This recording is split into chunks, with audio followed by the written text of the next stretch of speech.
It's often said that the only reason that the United States of America remains globally competitive is because we have an outstanding gold standard in our current graduate schools. We are in danger of losing that leadership. If we lose that leadership, we lose economic leadership. We are no longer the only game in town. We have global competition.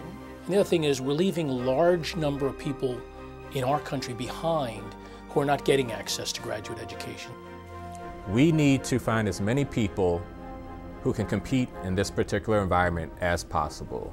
And continuing to do business the same old way is not going to result in America remaining the leader of graduate education going forward.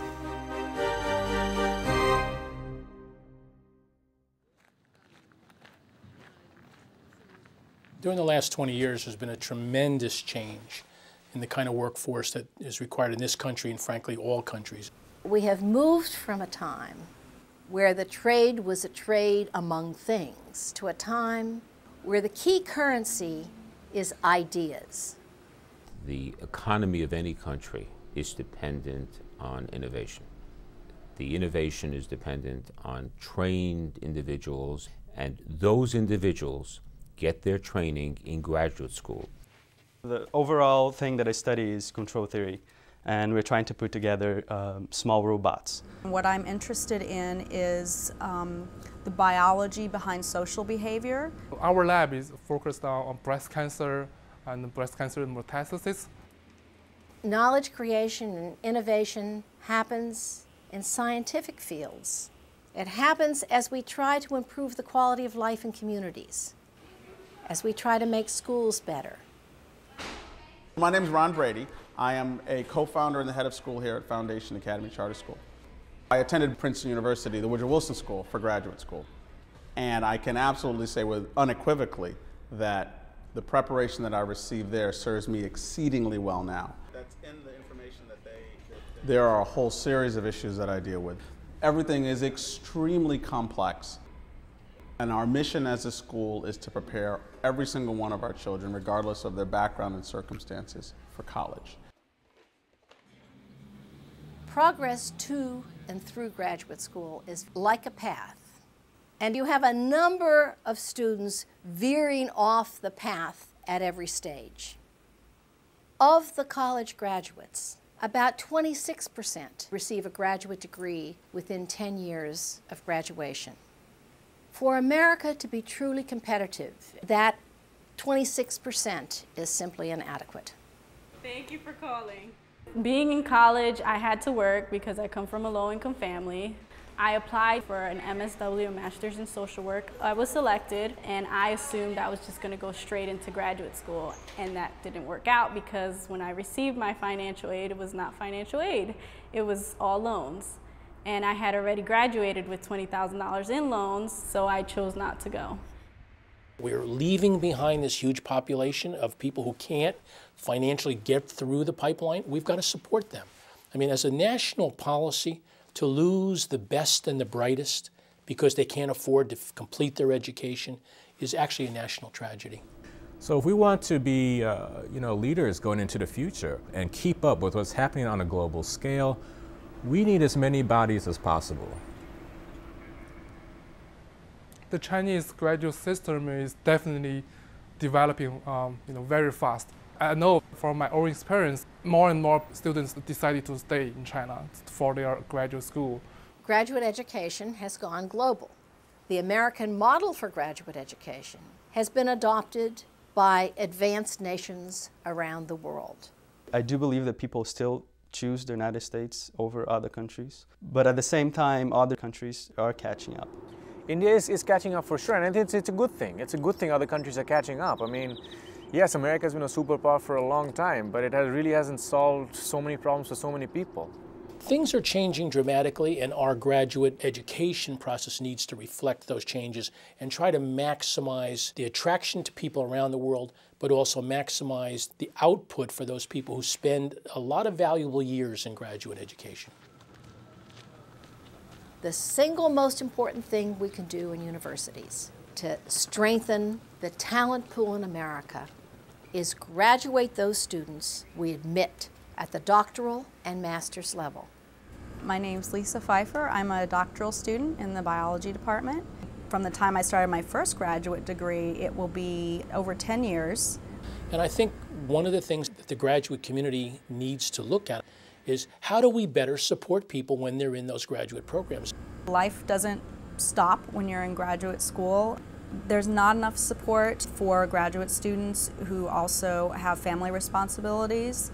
I think I could have been much more productive and maybe gotten done sooner if I actually had childcare available on campus and I wasn't spending an extra, hour on average each day going to and from daycare and preschool. Funding is very important. You're not as stable in your finances. You don't know if you're going to get paid next semester or not. And if you have to deal with this, you have to worry more about, will I eat, than how do I solve this problem. Hi, Eddie. It's good to see you. A number of the people in my office now are getting master's degrees, and they're doing extremely well. But they are also carrying tremendous loans, and therefore they're struggling. I think graduate education is at a crossroads. I believe we're on the wrong path. So the path forward has to be a different mindset. There are things that need to be done in 3 domains: the university, the employer group industry, and finally, government. And in fact, it's a partnership across domains that will yield the best solution. Anytime someone enters into a graduate program and they don't finish, that's a waste of resources. America's universities need to work on implementing the knowledge that we now have to increase completion rates. One of the key changes is we've got to put more emphasis on the master's level and make that rigorous, because that's the level that's required by a lot of the end users. We need also to redouble efforts to increase opportunity for traditionally underrepresented minority students. It's about recruiting the best and the brightest from all over, from every ethnicity, from every socioeconomic status, from everything. That means that we really have to go back and look at programs, before graduate school and say, how do we recruit more people? How do we prepare people for graduate school? And we cannot assume that only one part of the population will be attracted to graduate school.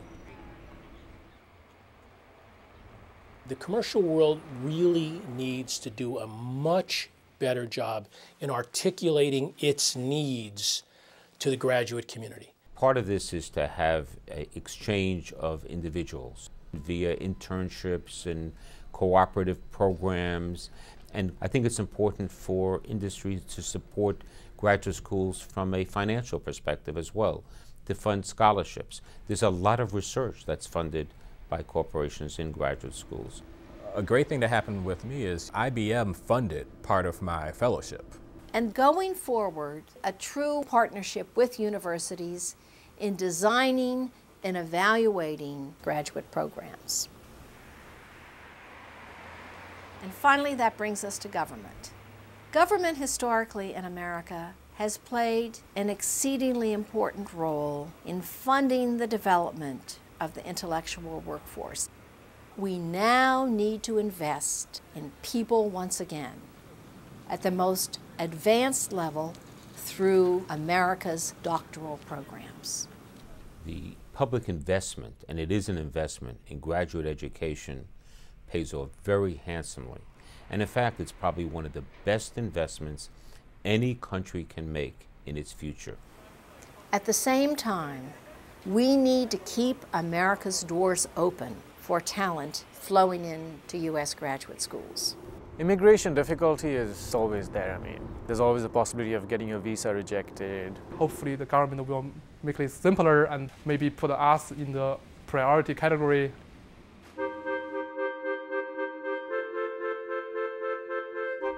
The capacity to analyze public issues is absolutely a function of the graduate school education I received.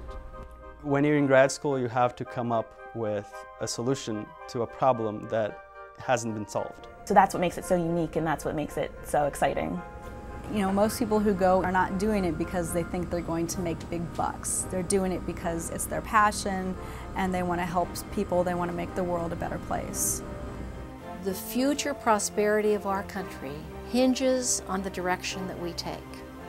We in the universities need to be the first ones to step up, and indeed we are. But one player can't solve this problem. It ultimately has to be a coalition of three. So we're in a time of crisis. Let's do something about it. The resources of this country are phenomenal. We can do something about this if we decide to do it.